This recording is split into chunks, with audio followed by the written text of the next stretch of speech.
오늘 마가복음입니다. 마가복음을 쓴 사람이 누구일까요? 너무 당연한 걸 물으면 사람들이 당황을 합니다. 마가죠, 마가. 마가는 예수님의 제자입니다. 맞나요? 아니잖아요. 마가는 예수님의 12제자의 이름에 속하지 않습니다. 마가는 베드로의 제자입니다. 베드로. 그래서 예수님의 제자 베드로, 베드로의 제자 마가, 이렇게 이해하시면 돼요. 베드로는 마가에 대해서 아주 특별한 감정을 가지고 있었던 것 같아요. 그래서 베드로전서 5장 13절을 보면 택하심을 함께 받은 바벨론에 있는 교회가 너희에게 문안하고, 그리고 내 아들 마가도 그러하니라. 아들이라고 표현할 정도로 마가에게 아주 특별한 마음을 가지고 있었던 것이 베드로. 마가는 베드로의 제자입니다. 근데 신기한 것은 이 복음서 중에 마태, 마가, 누가, 요한, 그 중에서 가장 먼저 기록된 복음서가 마가복음입니다. 마가복음. 그래서 원복음서라고 합니다. 이 마가복음이 어떻게 제일 먼저 기록됐지 하는 생각이 들지 않나요? 마태, 누가는 예수님의 제자가 아니었으니까 요한, 마가보다 좀 더 먼저, 좀 더 빨리, 좀 더 심도 있게 이 복음서를 기록해 놓았으면 얼마나 좋았을까 하는 생각을 해보게 됩니다. 마가의 스승이 베드로니까 이 마가복음에 기록된 예수님은 베드로의 눈과 귀와 몸을 통해서 전달된 예수님입니다. 그렇겠죠? 다시 말하면 베드로가 말한 베드로의 주관적인 생각이 포함된 예수님입니다. 이게 나쁜 말은 아니에요. 누구나 다 그 본 것을 다른 사람에게 전달할 때에 그 주관이 입혀질 수밖에 없기 때문입니다. 저는 여기 계신 분들 다 예쁘고 다 멋지고 하지만 그냥 무조건 예쁜 사람들이 있어요. 누구냐면 중학생, 여학생들. 요만은 아직 이렇게 어른처럼 큰 애들 말고요. 이제 좀 커가는.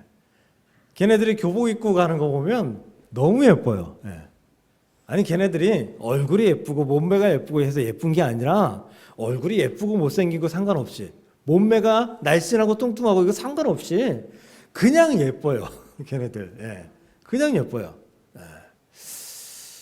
아마 우리 청년들도 결혼해서 이제 나중에 아이를 키워보고 좀 아이가 좀 자라고 그러다 보면 제 말이 무슨 말인지 어느 정도 이해가 될 거예요. 근데 이건 제 주관적인 생각입니다. 만약에 집에 중2병에 걸린 중학생이 집에 있다면 여자 중학생들을 보고 이쁠 수가 있을까요? 하나도 안 예쁘겠죠.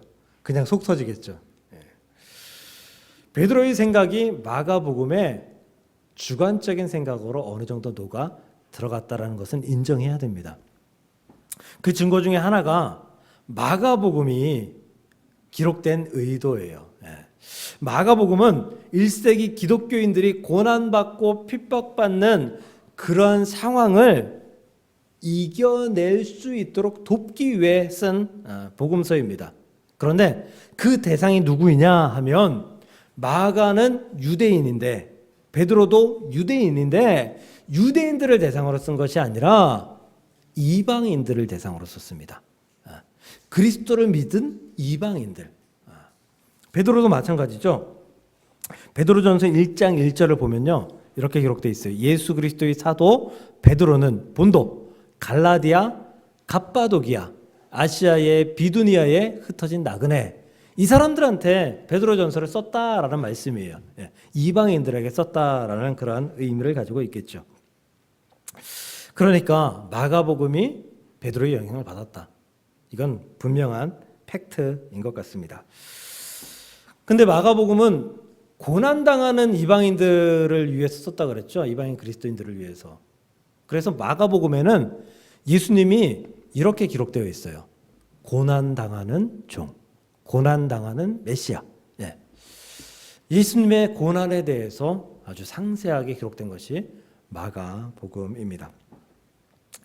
오늘 결국 예수님도 고난받으셨고 부활하시고 승천하시며 승리하셨다라는 전제를 가지고 지금 핍박받고 있는, 고난받고 있는 너희들도 지금은 고난이지만 결국은 예수님처럼 부활하고 하나님 앞에 천국에서 승리하는 삶을, 영생을 살게 될 것이다 라는 전제하에 쓰여진 마가복음서입니다. 그 마가복음을 여는 첫 구절이 오늘 바로 1절의 말씀, 하나님의 아들 예수 그리스도의 복음의 시작이다 하는 말씀입니다. 오늘 이 말씀을 통해서 우리에게 주시는 하나님의 은혜가 있기를 주님의 이름으로 간절히 축복합니다. 본문을 다시 한번 읽을까요? 네. 시작. 하나님의 아들 예수 그리스도의 복음의 시작이라. 마가는 복음의 시작, 그 주체가 예수 그리스도다라고 선포합니다. 뭐 당연하죠. 당연해요. 저는 오늘 이 말씀을 준비하면서 이거 당연한 말씀을 오늘 처음부터 끝까지 드릴 건데 이 말씀을 굳이 해야 되나? 라는 고민에 빠졌었어요. 그런데 제가 이 말씀을 그대로 전하기로 결정한 것이, 우리가 신앙생활을 하면서 마치 첫사랑을 잊어버리는 것처럼 기본적인, 아주 기본 복음의 시작을 잊어버린 채로 신앙생활을 하고 있는 경우들이 우리에게 상당히 많다라는 생각을 하게 되었고, 그래서 이 말씀을 전하게 되었습니다. 예수 믿는 믿음은 믿음이 아닙니다. 제가 뭐라 그랬죠? 예수 믿는이라고 그랬나요? 예수 없는 믿음은 믿음이 아닙니다. 예수가 없는 믿음은 믿음이 될 수 없죠. 예수가 없는 믿음은 복음이 될 수 없습니다. 복음을 말함에도 정작 예수가 없는 복음은 거짓입니다. 고린도후서 11장 4절을 한번 읽어보도록 하겠습니다. 만일 누가 가서 우리가 전파하지 아니한 다른 예수를 전파하거나, 혹은 너희가 받지 아니한 다른 영을 받게 하거나, 혹은 너희가 받지 아니한 다른 복음을 받게 할 때에는 너희가 잘 용납하는구나. 사도 바울의 글이죠. 다른 예수, 다른 영, 다른 복음을 전하는 자가 고린도 교회 안에 지금 있다는 말이에요. 예.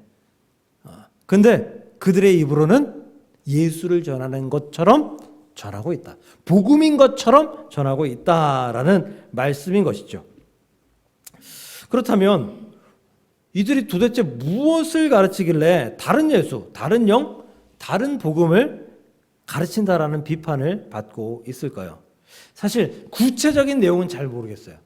그런데 한 가지 정확한 것은 이거예요. 이들이 복음이라고 이야기한 것은 복음의 전부가 평안이다라는 거예요. 평안.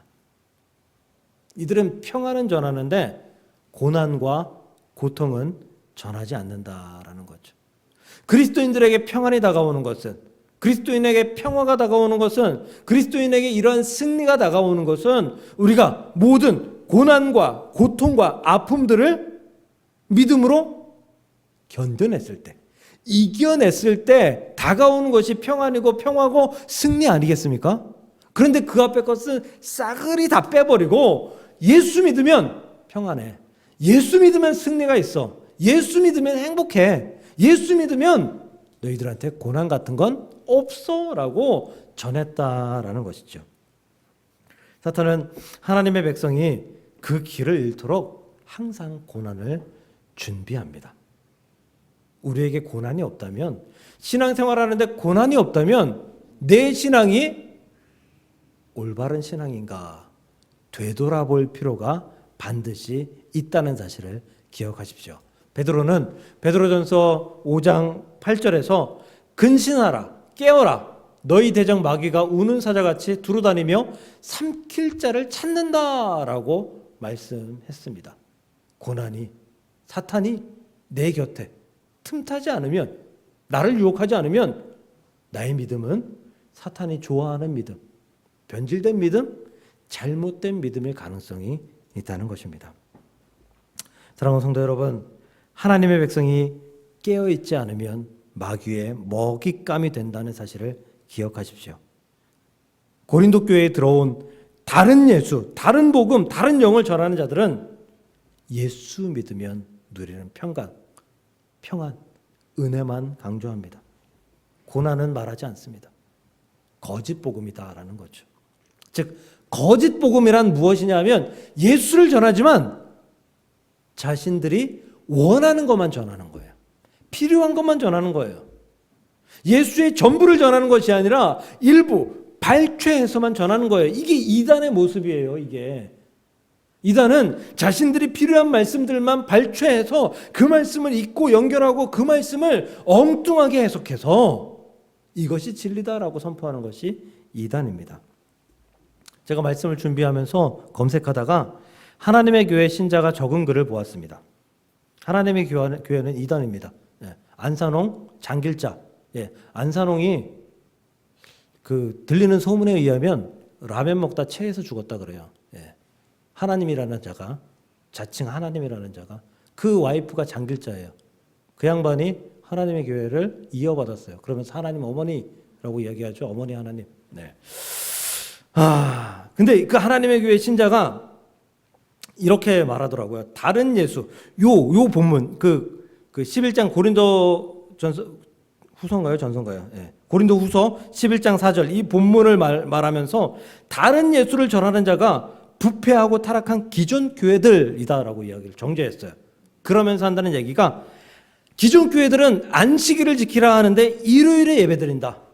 기존 교회들은 유월절을 지켜야 되는데 성탄절을 지킨다. 라면서 신랄하게 비판하더라고요. 근데 그걸 읽으면서 제가 화가 나야 되는데 웃겼어요. 기본 중에 기본도 모른다라는 생각으로. 사랑하는 성도 여러분, 여러분에게 왜 안식일에 예배 안 드리고 주일날 예배 드려요? 일요일에 예배 드려요? 라고 말하면 대답할 수 있으세요? 왜 유월절 안 지키고 성탄절 지켜요? 라고 물으면 대답할 수 있어요? 오늘 말씀 잘 들으시고 잘 대답하시길 바랍니다. 먼저 왜 안식일이 아닌 일요일에 예배를 드리는지 말씀드립니다. 마태복음 5장 17절입니다. 이거 지난번에 믿음과 율법 말씀드리면서 읽었던 말씀이에요. 내가 율법이나 선지자를 폐하러 온 줄로 생각하지 말라. 폐하러 온 것이 아니요 완전하게 하려 함이라. 예수님이 하신 말씀이죠. 이 말씀의 전제는 무엇이다? 율법은 완전하지 않다. 율법은 완전하지 않다라는 거예요. 근데 누구는 완전하다? 예수님은 완전하다라는 전제가 이 말씀 가운데 깔려 있고 그것을 이해해야지 이 말씀을 이해할 수가 있습니다. 로마서 3장 20절입니다. 그러므로 율법의 행위로 그 앞에 의롭다 하심을 얻을 육체가 없나니. 율법으로는 의롭다 함을 절대 얻을 수 없다는 거예요. 율법이 줄 수 없는 게 너 의로워라고 하는 그 전제를 줄 수 없다는 거예요. 명제를 줄 수 없다는 거예요. 율법은 뭐만 하느냐? 죄만 깨닫게 한다. 율법은 죄를 깨닫게 한다. 라고 말씀하고 있어요. 그 다음 절, 이제는 율법 외에 하나님의 한 의가 나타났으니 율법과 선지자들에게 증거를 받은 것이라. 그래서 율법, 우리의 죄만 알게 하는 그 율법 외에 또 다른 것이 필요한데 그것을 하나님께서 한 의, 정말 그 완전한 의, 이게 누구죠? 예수 그리스도죠. 완전한 의를 우리에게 나타나게 하셨다라는 거예요. 율법의 부족함을 채우기 위해서, 율법을 완성하기 위해서, 의를 완성하기 위해서 우리에게 온전한 의인 예수 그리스도를 보내주셨다라는 거죠. 그가 곧 예수 그리스도인데 그를 믿음으로 말미암아 모든 믿는 자에게 미치는 하나님의 의인이 이것은 차별이 없다. 하나님께서 율법이 우리를 구원할 수가 없으니까, 의롭다 할 수 없으니까 그 의롭다 하기 위해서, 구원하기 위해서 새로운 의, 완전한 의, 그가 바로 예수 그리스도, 그를 우리에게 보내주셨고 그를 믿음으로 말미암아 우리는 의를 입을 수 있다. 이걸 아주 고급 언어로 이야기하면 이신칭의라고 합니다. 이신칭의. 많이 들어보셨죠? 하나님으로서 의롭다 함을 입는다라는 의미입니다. 그 어떤 것도 우리를 의롭다 할 수 없어요. 그런데 하나님은 우리를 의롭다 할 수 있어요. 그런데 하나님은 그 의롭다 하는데 그냥 의롭다 하시지 않아요. 예수 그리스도를 우리에게 보내주셔서 그 의를 믿음으로 말미암아 얻게 하셨다라는 거죠. 그래서 갈라디아서 2장 16절인가요? 2장 16절의 말씀, 사람이 의롭게 되는 것은 율법의 행위로 말미암음이 아니요 오직 예수 그리스도를 믿음으로 말미암는 줄 알므로 우리도 그리스도 예수를 믿나니 이는 우리가 율법의 행위로서가 아니고 그리스도를 믿음으로써 의롭다함을 얻으려 함이라. 우리는 예수님을 믿는 것만으로 사람이 의롭게 된다. 이 명제를 만들어 놓으신 거예요. 하나님께서 예수 그리스도를 통해서. 의는 예수 그리스도를 믿음으로 가능하다라는 거죠. 이 모든 것은 예수님이 십자가에 못 박히셔서 죽으시고 부활하심으로 말미암아 완성하신 거예요. 예수님께서 이 땅에 오셔서 성육신 하셔서 이 땅에서 공생애를 살아가시고 그리고 죽으시고 부활하신 이후에 완성하신 것이 바로 이 의다라는 거예요. 그러므로 우리는 이 예수님을 믿는 거죠. 이 예수님의 모든 것을 믿는 거예요. 그런데 율법은 안식일을 만들었죠. 율법은 안식일을 만들었습니다. 부족한 율법이 안식일을 만든 거예요. 율법이 안식일. 그렇다면 예수님은 완전한 율법인 일요일, 부활주일, 부활하신 날, 예수님께서 안식일에 죽으셨죠. 안식일에 죽으셨어요. 금요일에 죽으셨어요. 안식일은 아니구나. 안식일 되기 직전이구나. 금요일에 죽으셨어요. 그리고 3일 만에 금, 토, 일, 일요일에 부활하셨어요. 우리는 완전하고도 완전한 새로운 율법인, 새로운 율법의 완성이신 예수님이 부활하신 그날을 기뻐하면서 예배드리는 거예요. 이전의 예배는 뭐예요? 안식일은 뭐예요? 대부분 다 속죄예요. 속죄. 안식일은 우리의 죄를 고백하고 우리의 삶을 고백하고 그것을 용서받는 게 안식일에 하는 일들이에요. 그런데 지금 부활하신 날을 기념하는 주일에는, 부활하신 날을 기념하는 이 예배의 날에는 우리가 무엇을 해요? 매일 통회하면서 자복하면서 매일 엎드리면서 눈물을 흘리나요? 우리는 부활하심으로 말미암아 우리에게 회복을 주신, 구원을 주신 예수님을 찬양하고 경배하며 기쁨으로 나아가는 날이에요. 그러므로 그저 부족했던 율법이 안식일을 지키게 했다면 완전하신 율법이 부활하신 그날 주일을 지키게 하셨다라는 사실을 기억하며 우리가 왜 지금 안식일을 지키지 않는지, 우리가 왜 지금 일요일에 그냥 빨간 날에 예배드리는지 우리가 다시 한번 생각하며 기억하며 그 부활하신 예수님을 찬양하는 그 날이 될 수 있기를, 그러한 주일이 될 수 있기를 주의 이름으로 간절히 축복합니다. 6월절은 더 쉬워요. 6월절은 출애굽을 기념하는 날이잖아요. 6월절은 그 마지막 장자의 죽음, 그때 문인방과 문설주에다가 흠없는 어린 양이나 염소의 피를 발라서 죽음의 천사가 그 앞을 지나갈 때에 이게 이스라엘 백성의 집이구나 생각해서 넘어갔다, 패스오버, 6월했다라고 해서 그 6월절을 지키는 거예요. 그날을 지키는 거예요. 구원하신 날을 지키는 거예요. 근데 6월절을 기념하는 방법이, 그 이후에 6월절을 기념하는 방법이 어떤 거냐 하면 1년 된 어린 양, 1년 된 어린 양, 수컷 어린 양, 그 양을 하나님 앞에 제사로 드리는 거예요. 근데 이 어린 양은 가만히 놔두면 결국은 죽죠. 제사를 안 드려도 죽죠. 뭐 찢겨 죽거나 뭐 고기로 되거나 아니면 명을 다하거나 죽죠. 무슨 얘기예요? 유한한 존재라는 거예요. 그래서 매년 똑같이 1년 된 수컷 어린 양을 제사로 드리는 거예요. 유월절에. 네. 계속해서. 무슨 얘기예요? 유한하기 때문에 시간적인 제약이 있다. 예로 1년 그 유월절 제사를 지나면 1년의 효과가 있는 거예요. 1년의 효과가 있는 거예요. 예수님을 우리는 뭐라고 얘기해요? 유월절 어린 양이라고 이야기하죠. 유월절 어린 양. 예수님은 유한한 존재인가요? 무한한 존재입니다. 완전한 존재입니다. 예수님이 유월절 어린 양으로 바쳐지는 순간 다시는 유월절을 지킬 이유가 없어졌습니다. 왜? 그 다음 해에도 유월절 어린 양의 보혈이 유효하기 때문에. 그래서 아까 우리가 찬양 드렸잖아요. 난 주 보혈 아래 있네.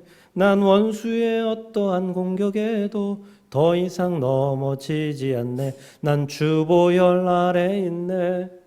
여러분, 그 주 보혈 아래 있는데 여러분들은 매년 그 보혈을 바꾸십니까? 교체하십니까? 또 죽이고 또 죽이고 또 죽이면서 그 유월절 어린 양을 기념하십니까? 우리는 그 보혈 아래 한번 들어감으로 말미암아 우리는 영원히 유월절 어린 양의 권세 안에 있음을 믿으시길 바랍니다. 그러니 유월절 더 이상 지킬 필요가 없는 거예요. 필요가 없는 거라고요. 성탄절은 지키는 건가요? 기념하는 거잖아요. 사실 성탄절이 예수님이 오신 그날도 아니에요.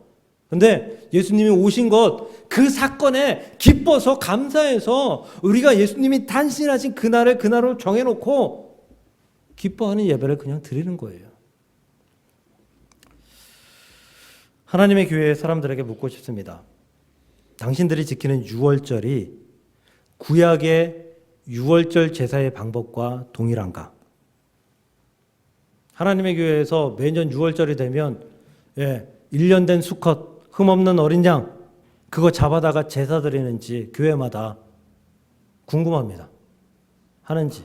근데 그런 거 했다가는 아마 동물협회에서 난리가 날 것 같아요.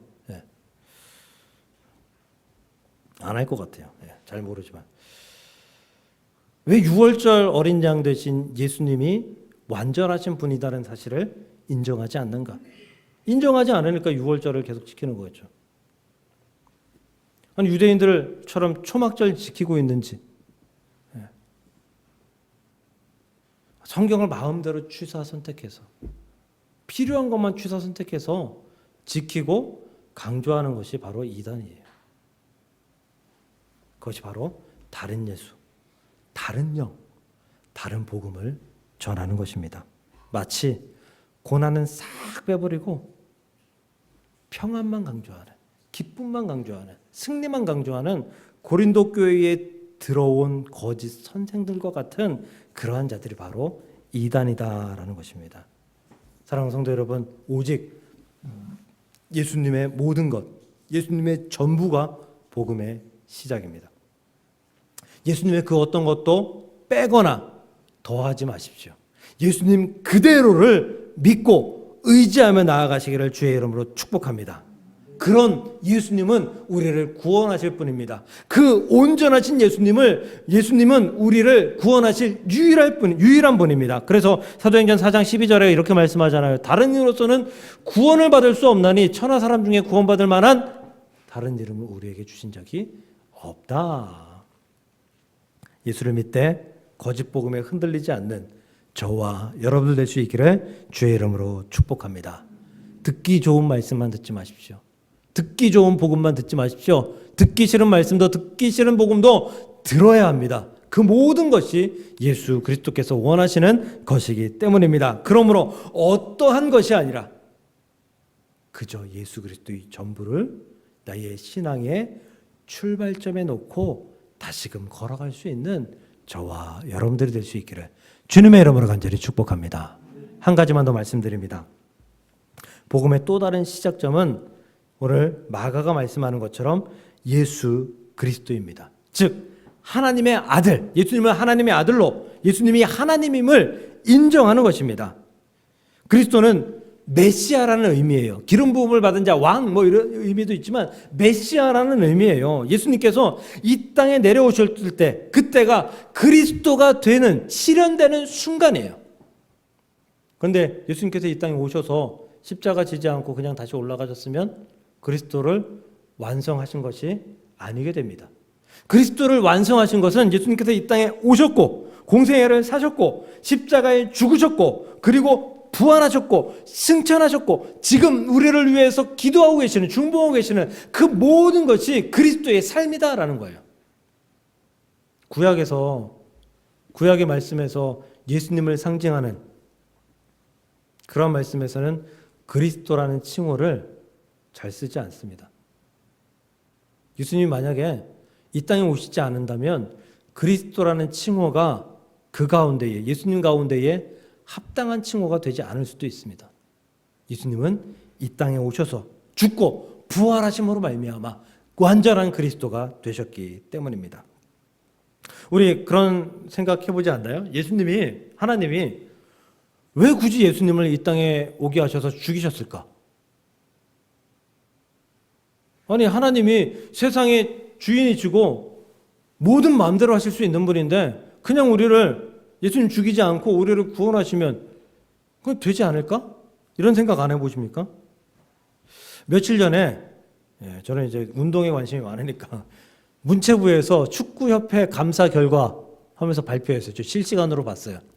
27가지를 들면서 잘못된 곳이 있다라고 발표를 했어요.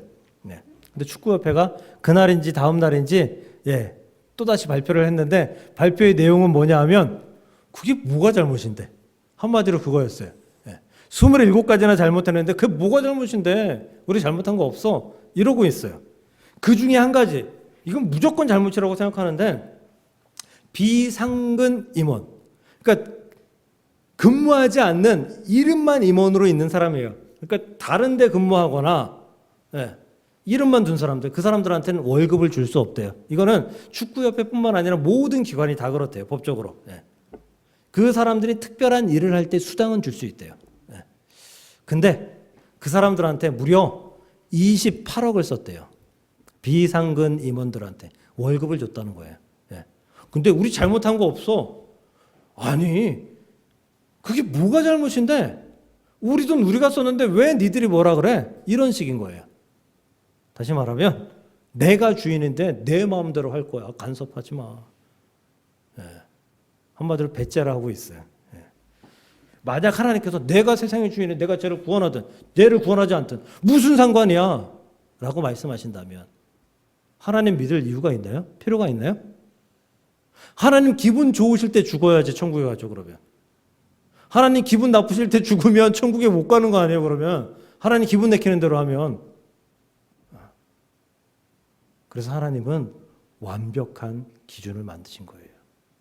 하나님은 우리를 구원할 메시아 그리스도 그분을 인정하고 그분을 믿고 그분을 따르는 것을 우리가 고백할 때에 그때 우리에게 구원을 주시겠다 약속하신 거예요. 법칙을 만드신 거예요. 요한계시록 3장 20절입니다. 우리 잘 알죠? 볼지어다 내가 문 밖에 서서 두드리노니 누구든지 내 음성을 듣고 문을 열면 내가 그에게로 들어가 그로 더불어 먹고 그는 나와 더불어 먹으리라.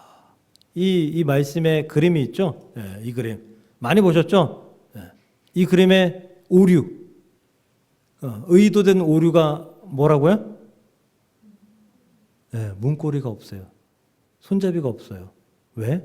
예수님 절대로 바깥에서 문을 열지 않기 때문입니다.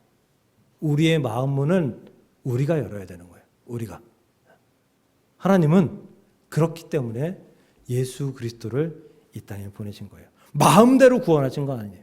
마음대로 우리를 구원하시는 거 아니에요. 예수님을 이 땅에 보내시고 예수님을 믿게 하고 그 믿는 마음을 우리가 열어서 예수님을 영접할 때에 그때의 구원을 주시겠다라고 약속하신 것이에요.